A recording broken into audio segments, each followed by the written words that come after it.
Welcome back to the True You podcast. I hope that every time you tune in, you're truing up a little bit more to who you're really meant to be and want to be and feel most fulfilled being in this life.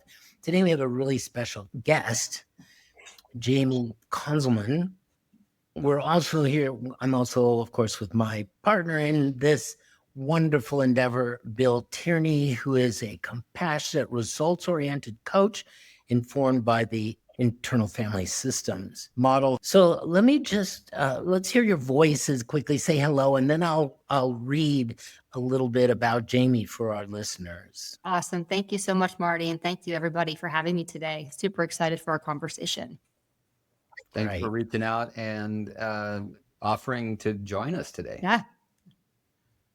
Well, okay. Oh gosh, that's an old-fashioned term. Today's guest is Jaime Konzelman, a former chief revenue officer, nationally ranked triathlete, award-winning author and speaker who's led billion-dollar sales teams and closed nine-figure tech deals, all while keeping a secret that once threatened to unravel everything she built. Jaime started her career in strip clubs and for years buried that part of her story under titles and trophies and tenacity. But now she uses her voice to help other high-achieving women stop hiding, start healing, and learn from a place and lead from a place of radical truth and power. I love this. She's the author of Deal Maker and the upcoming Rewriting of the Rules of the Game, Leading to the Divine Feminine in Business, and the creator of The Messy Middle, a newsletter for anyone navigating identity shifts, leadership transitions, and the question, is this really it? She's known for her bold storytelling, deep honesty, and uncanny ability to challenge people to burn down the roles that no longer fit and rise from the ashes, wildly, wholly, and unapologetically themselves. Just so you know, she lives in Las Vegas with 4 rescue Labradors and a foster pit, which might be the only thing crazier than corporate life. Awesome. Welcome. Great bio. Thank you. Thank you. Thank you. Lots of teasers in there. Where do we want to start? Let's just start with my observation from before we actually went online today, which was that with a life full of so many diverse experiences, how do you know who the true you is? It's a really good question.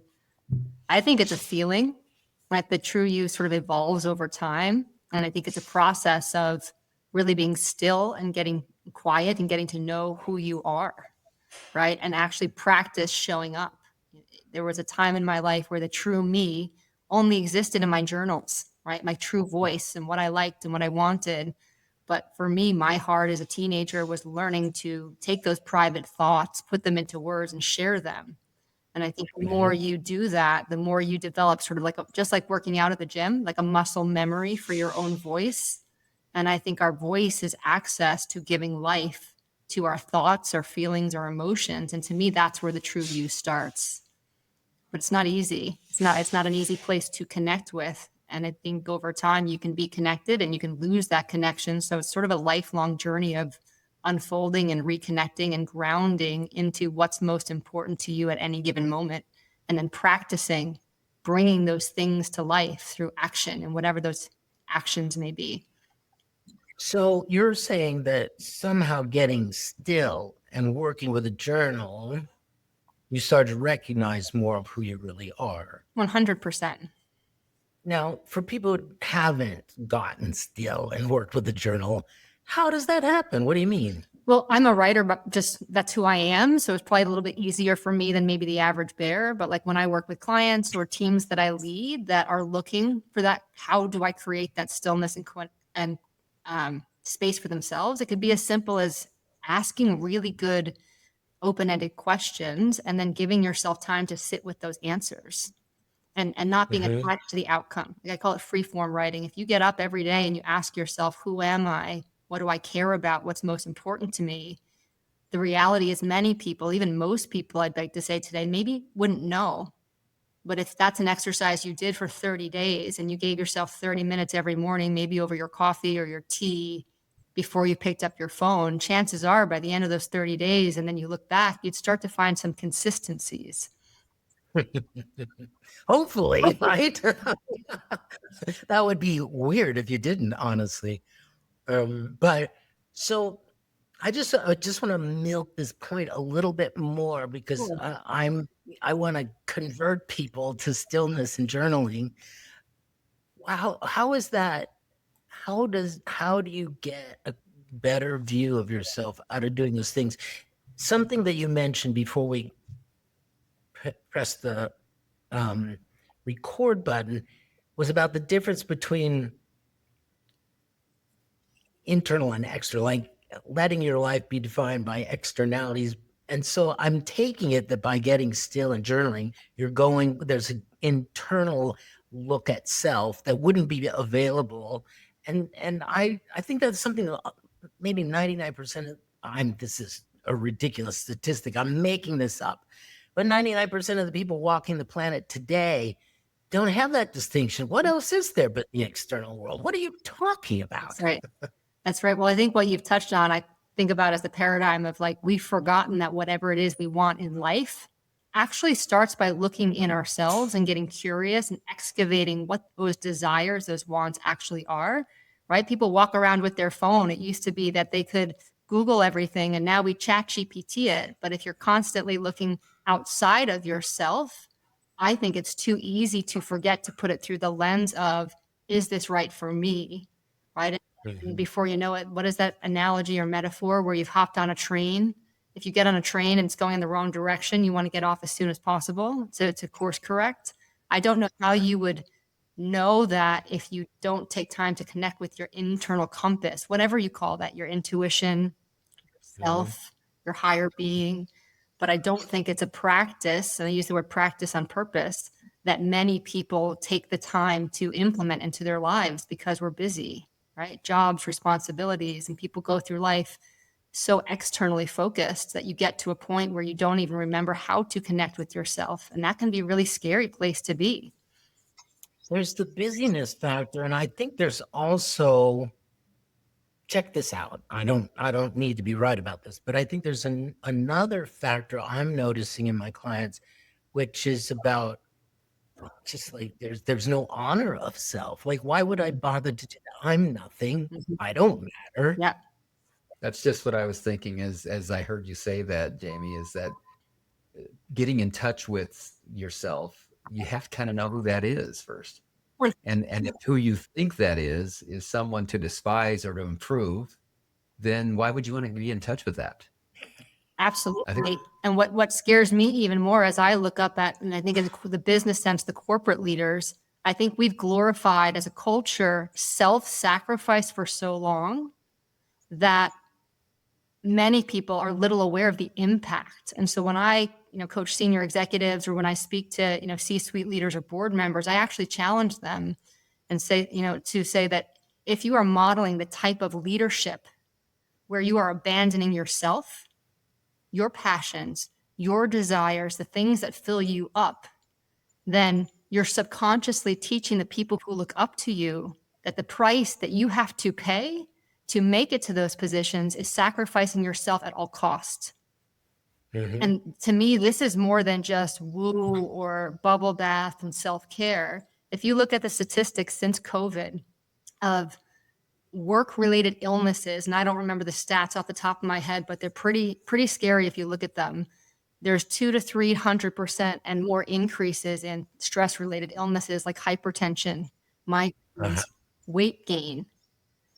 To get not to be too bleak, but even scarier, if you look at in North America, the two demographics of people who are dying by suicide, so death by suicide year over year, the two largest populations that is increasing in death by suicide are young people, teenagers, and corporate executives at the top of their career over 50.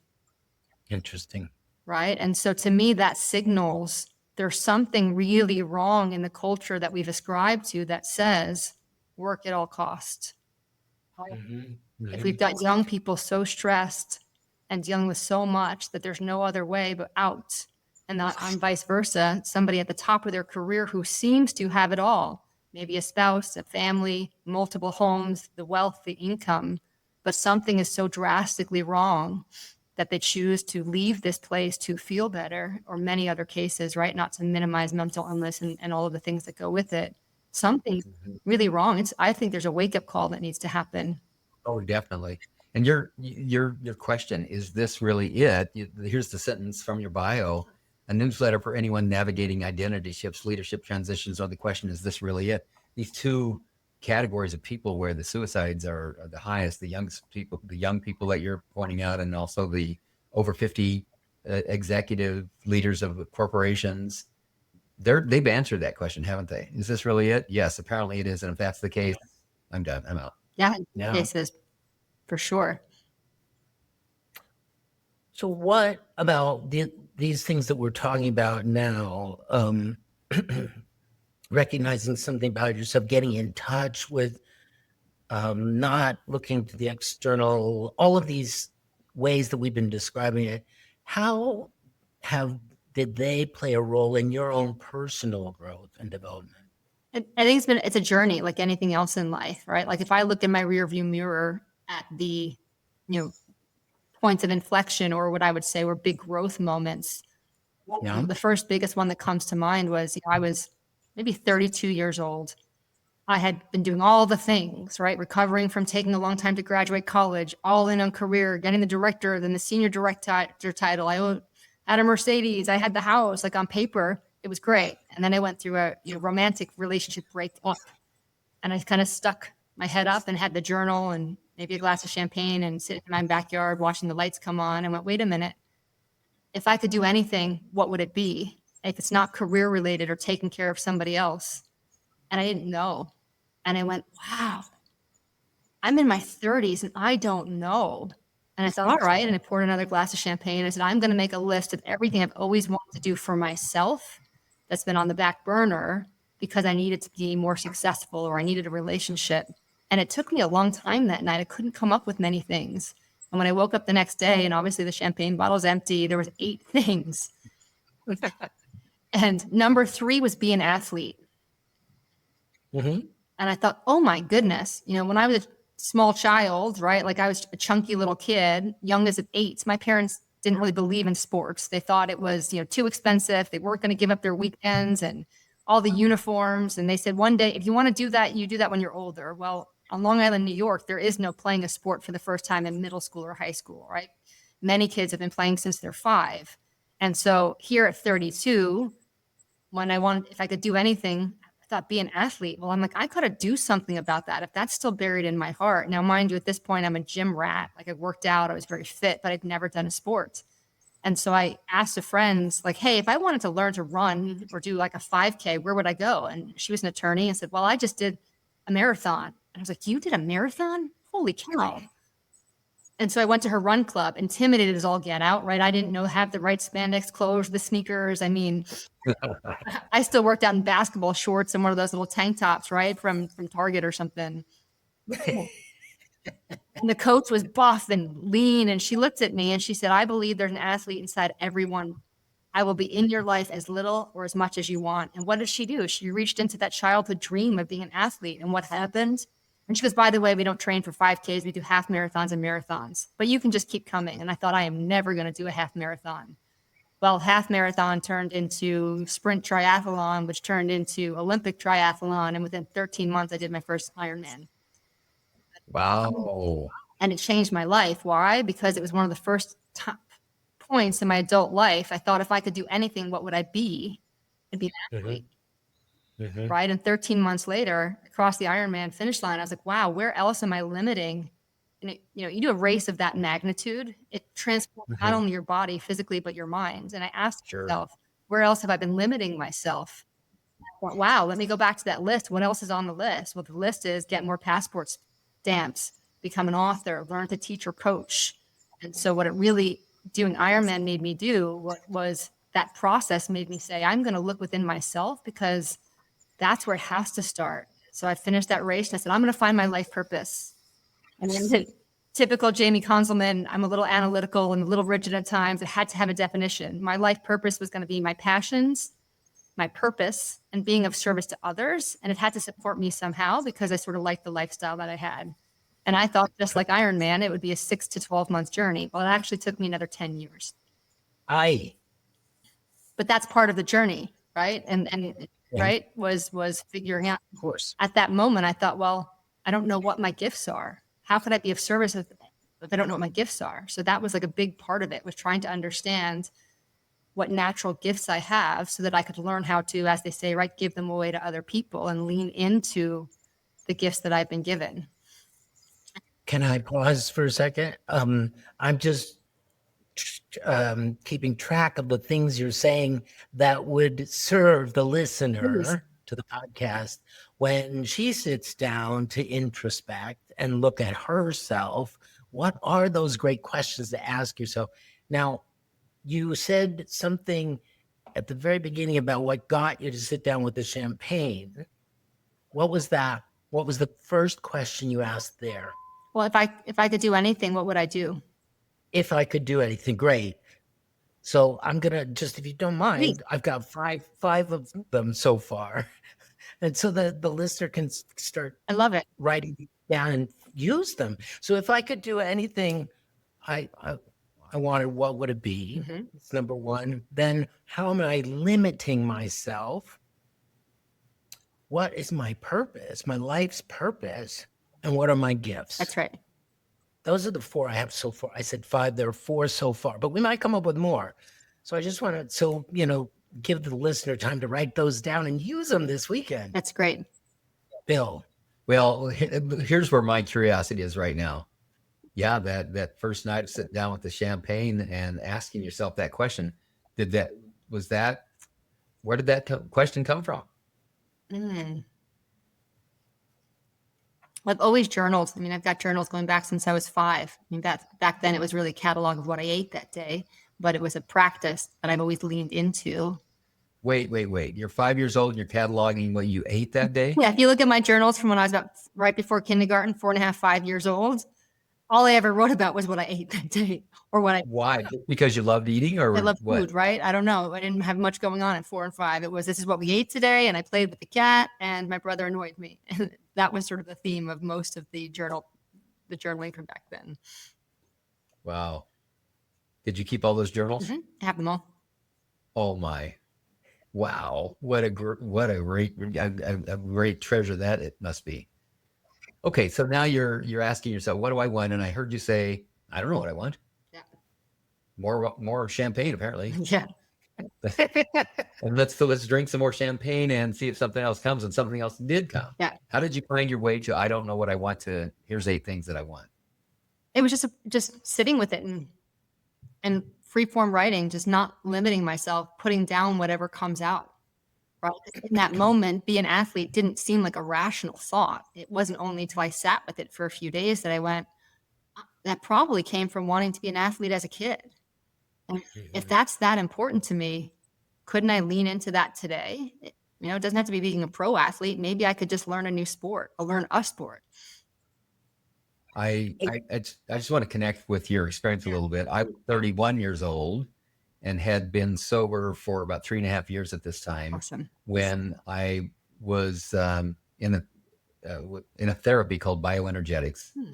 And the therapist was also a recovering alcoholic and asked me what I was doing physically to support my recovery. And I said, what do you mean? And, smoking 2-packs a day, does that count? No, he said, if you don't do something with your body, then it's going to be very hard for you to maintain your recovery. Something very physical. And I said, well, okay, so what do you do? And he said, I run. And then the other counselor in the same agency, he ran. And he was going to be running 2 months later, he was going to be running the Portland 5-miler. And so I decided that was going to be my goal. I was going to start running, and I would run the Portland 5-miler. And I did. And I did very well at it. And I found that I just loved running. And I'm 70 now. I don't run anymore, but I ran for about 35 years. Amazing. Before I would just settled for walking. But yeah, that's how I'm relating at that level. And I'm very intrigued about the idea of identifying what it is that you want. And my process for arriving at that had to start with what I didn't want, because that's where my mind was. I was so oriented on what I didn't want that I began to leverage that and look at the opposite to consider maybe what is the opposite of what I don't want. Do I want that? Smart.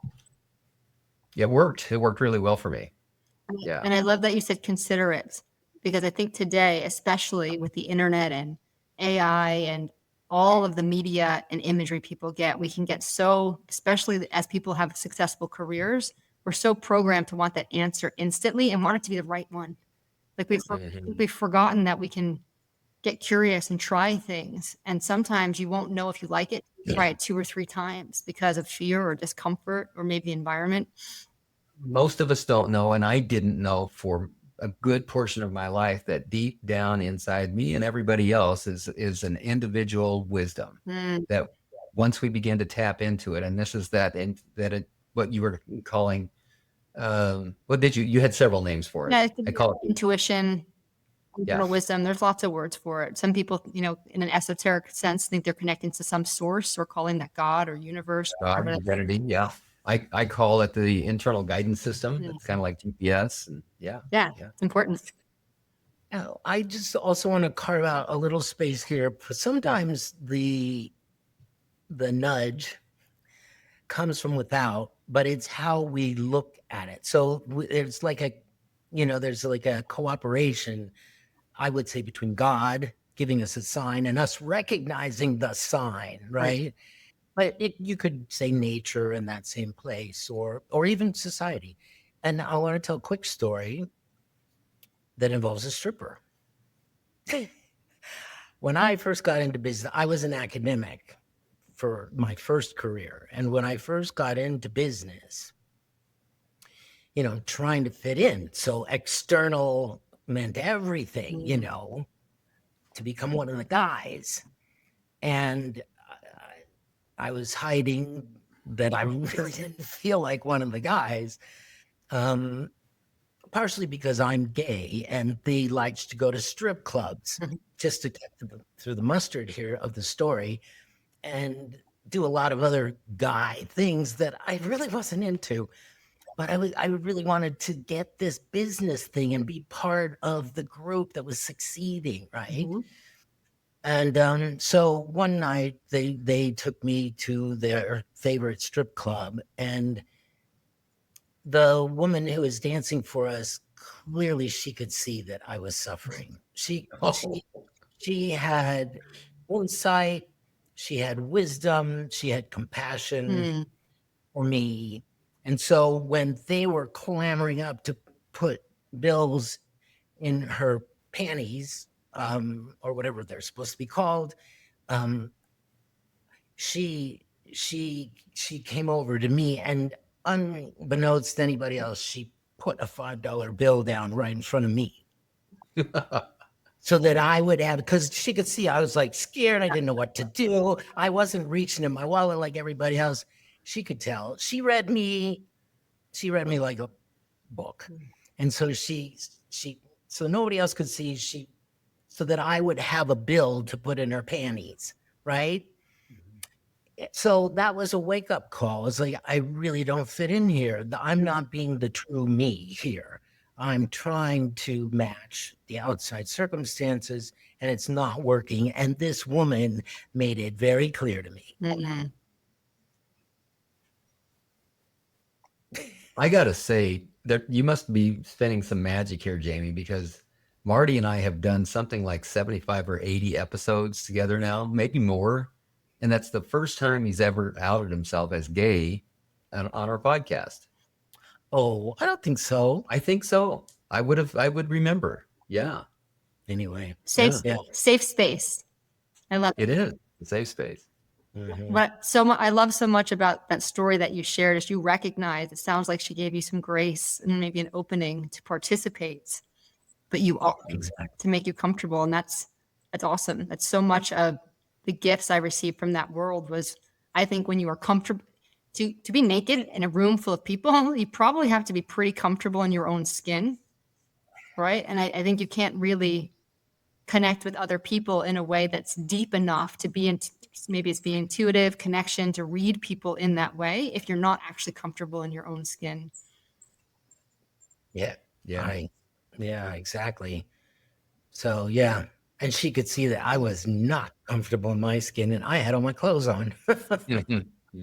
If you strip away the power dynamics and this sex appeal of all of those things at the core, it's people connecting to people. Yeah. So no, I could have missed that clue that was because it was coming from the outside if I were strictly focused on, the introspective side of it. But I saw that as a sign, like this is so not what's going on here. This is something for me to notice and take to heart. Powerful reflection. Yeah. So many different directions we can go here. I don't want to break the flow. Marty, you were on to tracking questions. Were there more questions, Jamie, to offer along in that process that Marty was so closely paying attention to there?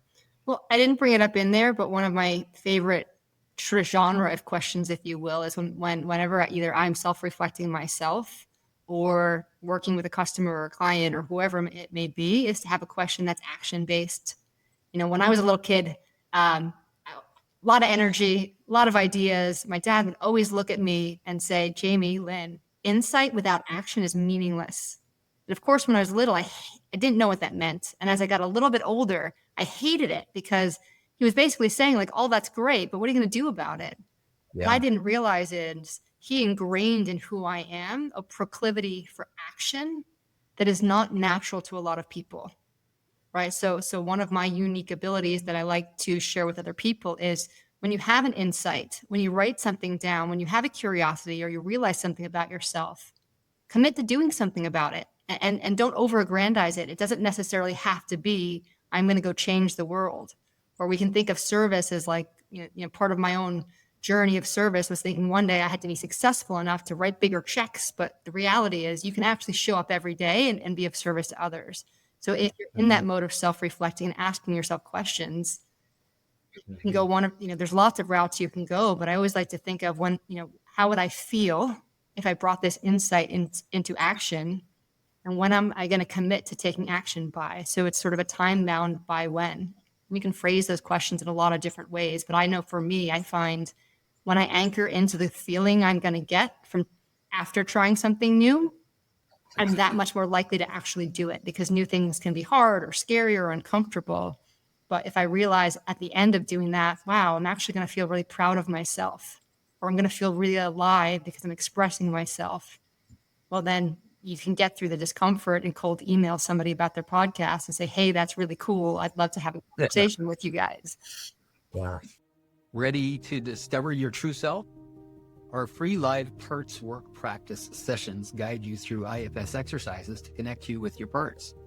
Begin your journey at pertsworkpractice.com. Now back to the show. Yeah.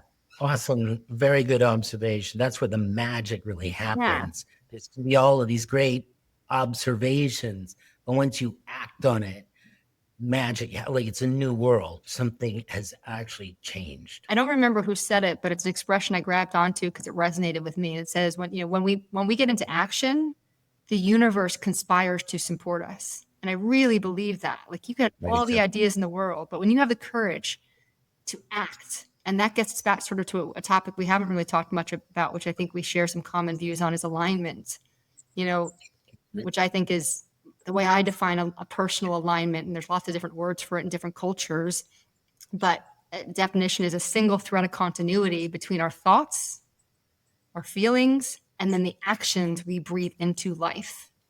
And when you can find that is probably one of the most powerful places you can stand for yourself. Brooke Castillo says something very similar. Are you familiar with Brooke Castillo? No, I'm not. She has the Life Coach School. She also specializes in coaching, not just women, but she attracts mostly women. She's a powerful woman herself. And one of the things that she and I have in common is that we were introduced early in our personal development to the work of Byron Katie, who taught me and taught Brooke Castillo also the ability to do what she calls the turnaround, where rather than focusing and judging and evaluating the external world, we take our judgments and we turn them around on ourselves to see what's actually true about that. And so after studying for years and utilizing the work of Byron Katie, I began to get some insight and clarity about some truths that came from just practicing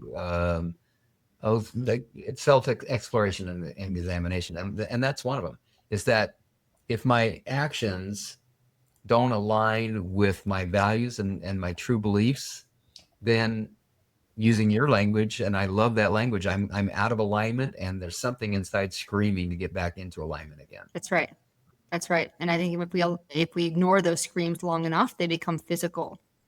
Yes. I have a physical therapist. I ignored an injury, and of course it got worse. And he said to me, "You're an athlete. You know this. The body whispers before it screams."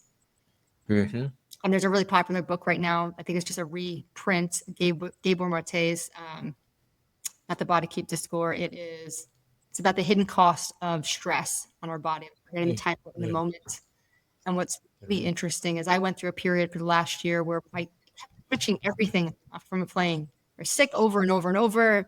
Foster dog broke my toe, more physical illnesses and things in a year than I've ever experienced. And I thought it was work stress. And then you read this book and it talks about, and I was reminded that we don't give power to our voice when we're out of alignment, when we, all the things I believe, but somehow had a blind spot in my own life for a moment, because we can forget in the busy, right? That the things I was ignoring, I think were manifesting itself physically and wearing down my immune system. What about the alignment?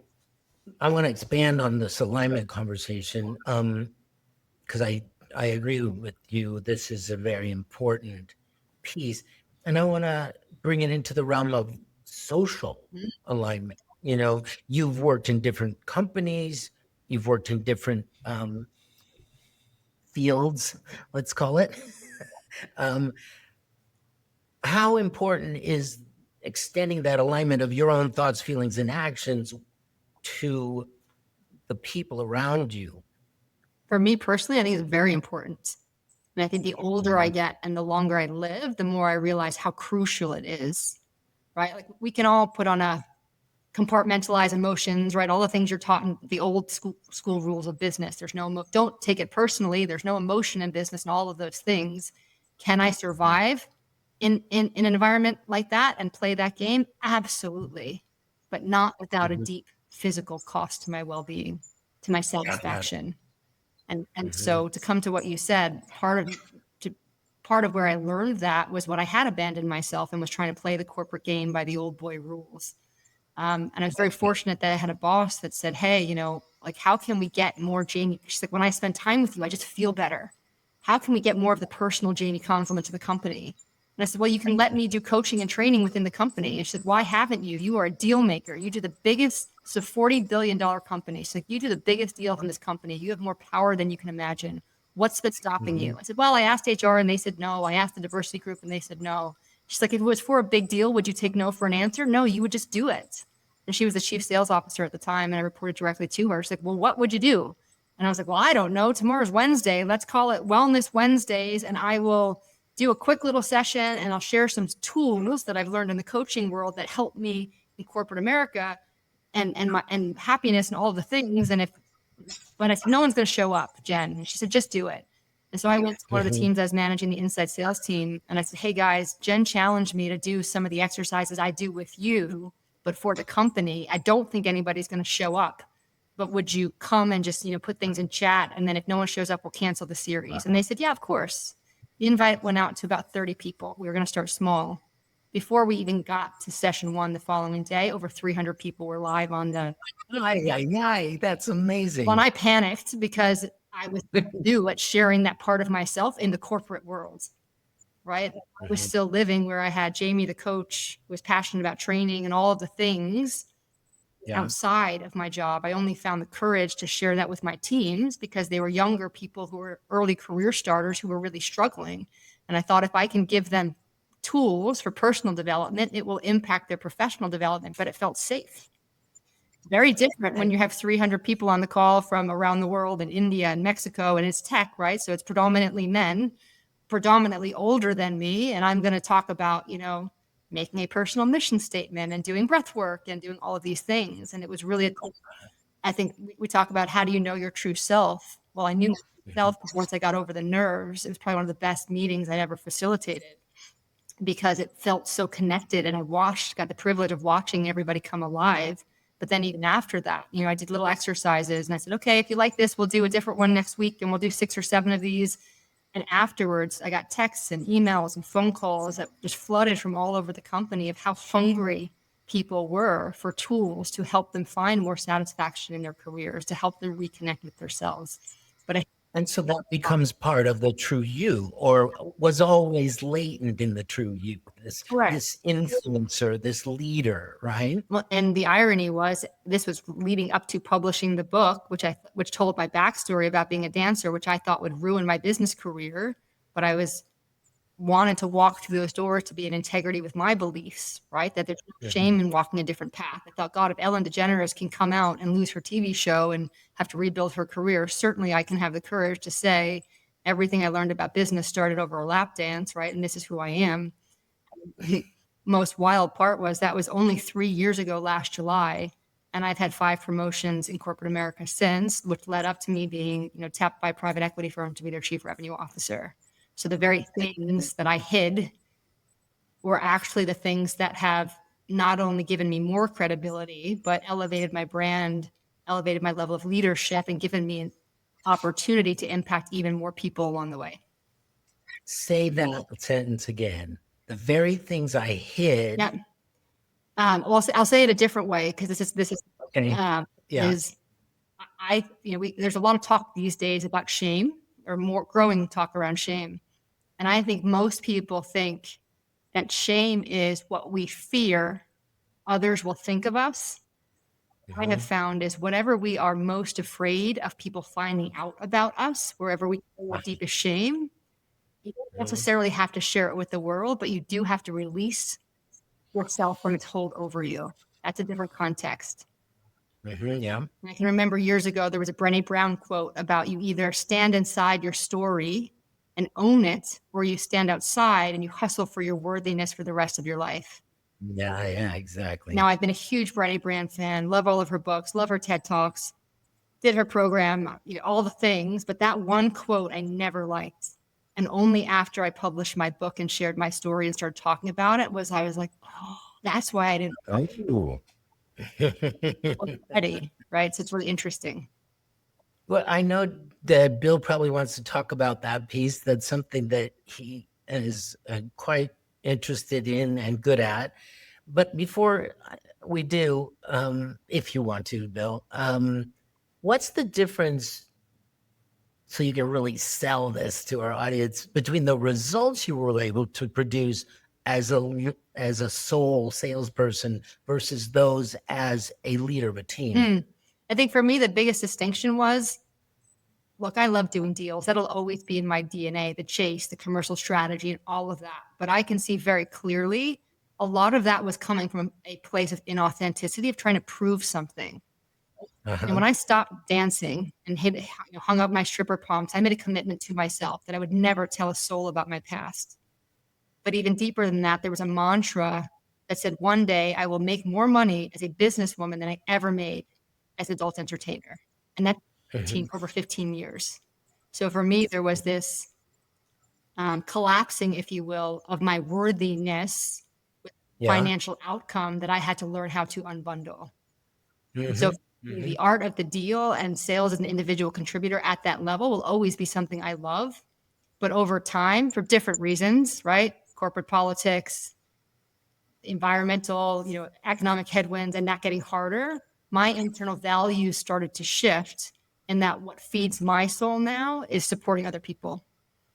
I'll always love deals, but what really drives me is helping others to find their success in whatever that is, whether it's their career, whether they're a seller, whether they're a senior executive and they're going, wait a minute, I don't know who I am and I want to leave a legacy, right? Using the tools and all of the things that I've been through to pay that forward, to give other people tools in their toolbox. That's my purpose. Awesome. Clear. So many ways to go here. Let me just ask what's on the top of my mind right now. What is it you love about deals? I'm imagining we got a provider and a consumer, and you put those two together. Is that, or what is it about making deals that you love so much? I think I'll think of it this way. There's a model that I actually made because I drew it on a napkin over the last 10 years so many times. If you think of a sale or a deal in any B2B landscape, at their most simplest form, they can be boiled down to two metrics. The value on one side, right? From zero, a tech deal can go from $0 to $1 billion in total contract value. And on the bottom side, complexity. So whether you sell a watch, a car, a piece of hardware, a piece of software, things go from a single product to multiple products to products and services to solutions. All the way at the end are sort of digital transformation deals, the really big tech deals that will transform the way a company goes to market. I'll use like Nike as an example. If you go back 7 years ago and you read the 10K at Nike, they were a retail company that distributed through wholesalers and retail stores, very little direct to consumer relationship. You know, the Amazon effect of everybody wanting to order things on their phone, their leadership said, we want to be a technology company. If you read Nike's 10K today, they call themselves a technology company. And the bulk of their business is actually direct to consumer, right? They had their own app and then they bought another app, Nike Plus, they built a community, right? Retail stores are less direct to consumer. The biggest deals in the technology services space are the deals where you work with a Nike, a Coke, a Disney, and you help them transform their business based on how you support them in the IT environment. And so if you think of that, those two metrics that I just talked about, the model is this, the model that I made, right? Which I call a sales maturity model, but it applies to other job functions of sales, it applies to leadership. The higher you go on any deal, in terms of either function, dollar value or complexity, the deeper the foundation of skills you need across three areas. Business acumen, which is a whole bunch of skills in there, leadership abilities, and then domain expertise, whatever that domain is. If it's selling, you need consultative selling skills that has all sorts of things underneath it. If you're a solution engineer, a product engineer, tons of skills underneath that. And so you asked me, what do I love about large, complex deals? It's the complexity. I mean, the average, if you take, what they call a mega deal, so something that's 100 million a year in run rate. So if it's a 5-year deal, it's a $500 million deal in an enterprise. ISG, who tracks the industry, will tell you there's a minimum of 25 to 30 stakeholders at the customer. At the same token, you've probably got equal or double that amount of stakeholders at the services provider that it takes to orchestrate something like that. A sales cycle like that could be 18 months. Privilege of being in a company that supported me and would challenge me and say, how can you get that sales cycle shorter and shorter and shorter, right? Which taught me not just sales and business acumen, but how to look at something so complex and create a business case that delivers value to the board, to the executives, that we got that sales cycle down to 6 to 9 months at certain times. Wow. What do I love about that? If I go really deep, where the passion comes from, growing up on Long Island, New York, I was surrounded by high finance, right? I knew kids whose parents worked on Wall Street. They were typically the kids that got really good birthday presents. They probably drove a car by their high school graduation. That was not my family, right? And that's okay. And, when I dropped out of school, became the adult entertainer, I came back with a vengeance and said, I'm going to get into an iBank. I've got 3.97 from UMass Boston. I'm going to do this. And the reality was, everybody I got an interview with said, hey, kid, you're smart, you got some great work experience, but I got 4.0s from Harvard who are legacy hires, right? The message was the same. My zip code, my last name didn't qualify.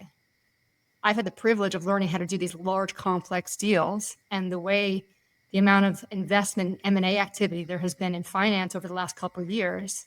I now have the privilege of working directly with private equity firms on not just their buy-side model, but how do they take these companies that they've bought that aren't delivering to the models they thought they would, and create new commercial organizations or transform the sales organization so that they can get their exit. And for me, where I grew up and the way I thought of that world, that's the major leagues. Yeah, it sure sounds like the major leagues. I mean, and that's always the way I thought of high finance, right? You got the minor leagues, you got regular business, and then you got, you can have the farm team for the Yankees, and only three of those guys ever make it to the Yankees to pitch, right? Or up to the majors. And that's a platform that I've gotten to play in because of learning how to think, shape my brain and shape my skills in a way that I can sort of go from value creation at that high level to also the mechanisms underneath that, and how do you bring that to fruition from a deal perspective. So it's not just a sales thing. I guess it's a complexity and it's a business acumen thing that's given me the opportunity to continue to learn and grow, and universe willing, that I'll get to continue to lean into. And you listed that now as your second passion. I mean, just answering my question so fully and so passionately, clearly you love the deal. You love making deals. I do. And you just a few moments before I asked the question said that's no longer the thing that you're the most passionate about. Isn't that interesting? Yes, I'm multi-passionate, right? I have more passions and interests than I do time. Same here. I know exactly. I don't know if I know exactly what you mean, but I'm having the same experience. I have far more ideas and enthusiasm for those ideas than I have time to execute even half of them. That's fantastic. And so the passion that's ahead of deal making is connecting with people. I'm hearing. And helping them see themselves in new ways. You know, I've been very, very fortunate in my life at even all of these different intersections that I've been around people who have helped me grow. Yeah. And I feel a responsibility to pay that forward to other people. I'm curious, there's the lingering question from 20 minutes ago, maybe 25 minutes ago, was the quote from your dad. Now, I've heard that quote before, and it landed exactly where it needed to land when I first heard it. I can't tell you where I heard it, but insight without action is useless. Yeah. Where did your dad find that wisdom? What was it about him that had him know that? I don't know. He was a salt of the earth guy, worked for Geico for 40 years, grew up, in Brooklyn. I'm the youngest of 8 kids, so my parents are long past, but, they had me much later in life, and he would tell stories about he had to drop out of school in the 8th grade, but he always was, to support the family, right? Right after the Great Depression, but he always was self-taught. Right. He told, his first job when he dropped out of school in 8th grade was being the cash register. There were no electronic tools back then. Right. So he had to stand there and do the math on the bag. Right. And then graduated up to being a butcher. And so he just had a lot of what I would call salt of the earth, good skills. Grateful that he passed that on to me. Right. We had very pragmatic in a lot of those thinkings, but I don't know that he ever really credited them from someplace other than a desire to better himself. Mm-hmm. Yeah. I'm just going to shout out to my daughter, Sarah, who's 46 years old, and I'm thinking of you as her and her as you and me as your dad. Aww. And that's the kind of relationship that we So shout out to Sarah. Yeah. You too. I too am 46. So. Oh, yeah. Okay. On that one. Nice. Well, so what else, Marty? What's on your mind? Just remembering there were about 2 years where I, with a business partner, was traveling around the country and doing a program, like a 3-hour program. It was a marketing tool. People got to see us coaching, and some of them would sign up to work with us. And the program was called Insight to Action. Smart. Perfect. Yes. Yeah. If someone wants to work with you, Jamie, I'm noticing time. We need to begin to wrap up now. So if someone works, first of all, who is that someone that you want to work with? Let's start there. Somebody once, I was actually on a podcast, said, you're not a coach for the average everyday person, are you? And I'm like, well, I don't really know what that means. Right. But I guess when you go from never being an athlete to an Ironman in a little over a year, right? Like people I enjoy working with the most, they're ready to go all in on something. They don't always know what that something is, but they're ready to go deep and do the work to have a breakthrough in whatever that area it is. Sometimes it's something personal. Sometimes it's something professional. So it's more of a psychographic and a readiness to do the work. And they want to have a mentor, a guide, a coach by their side that can help them through that. And you work with women exclusively, correct? No, it seems to ebb and flow. In fact, for a long time, it seems I worked mostly with men, and then pendulum has gone the other way. And so I am passionate about women in leadership simply because I would say prior to 3 years ago, I had not had a mentor in the business world who was a woman who had shared my values and shared my style. And that's probably one of the greatest catalysts for growth in my career, was meeting her and having a friendship and mentorship with her. So that's part of why talk about working with women so much is because I want to pay that forward. Nice. So you work with men or women, and it's not limited to any one category of health or fitness or business or relationships. It's whatever they're up to, as long as they're up to a big game and they're ready to go all. Very well said. And how do you provide your service? Is it individual coaching? Is it a program? I don't have standardized programming. I have lots of programming I've created over the years so that I kind of pull from that. If you think of it this way, if you were a celebrity or an athlete or a C-suite executive and you had an executive coach, they would spend a whole bunch of time with you and figure out how to build a program for you. And that's something that I really enjoy doing. And sometimes that's individual over 6 months. Sometimes it's a few quick sessions on Zoom, and then we spend a day or 2 or 3 days together birthing something in person. I love sort of individualized or small group workshops and creating that for people. Customized. Yeah. Very nice. Okay. And so if someone wants to find you, connect with you, and talk about whether or not there's a good fit, what would they do? My name or JaimeKonzelman.com is my website. I'm on many of the socials, although I guess I'm falling behind now. I'm not on TikTok, but I am on Instagram and LinkedIn and Facebook, all that fun stuff. My 32-year-old daughter is all over TikTok. She's making a name for herself there, but I'm not. Awesome. Me neither. I think that's a little bit beyond me at this point. But I think I've got all I can handle with the others. So everything that we've talked about today in terms of references to your book, to your website, that's all going to be in show notes. By the way, the book that you were referring to by Gabor Mate is called When the Body Says No. That's the one. Or Exploring the Stress-Disease Connection. Yeah. So we'll have a link for that, and we'll make sure we get all those into the show notes. Marty, anything left for you? Any comments? Anything you want to say? There's something elemental and very fundamental and about what you've brought to the conversation today. And it's golden. It's like the element of gold. It's really beautiful. And I thank you for being with us. Jaime, I want to acknowledge that very similar to what Marty just said, the work that I do with people goes pretty deep. I'm trained in a therapy model called Internal Family Systems, IFS. And I've been coaching since 2011. Prior to learning about IFS, my goal was to help people accomplish whatever they wanted to accomplish by helping them get out of their way, what they were putting in their way. When I discovered IFS, which is a therapy model, I learned how to take my foot off the gas and pump the brakes a little bit and approach it with a lot more compassion and a lot less push. And when I feel your energy in this conversation, I'm realizing how much that push is necessary sometimes. I don't know if you would consider your energy, I wouldn't say pushy, but it is driving. Yeah, that's better. That's a better word for it. And sometimes that's what I need. I've got a marketing specialist, Meredith, who we've had on the show. I get an hour with her when I got this idea and I say, Meredith, help me to manifest this.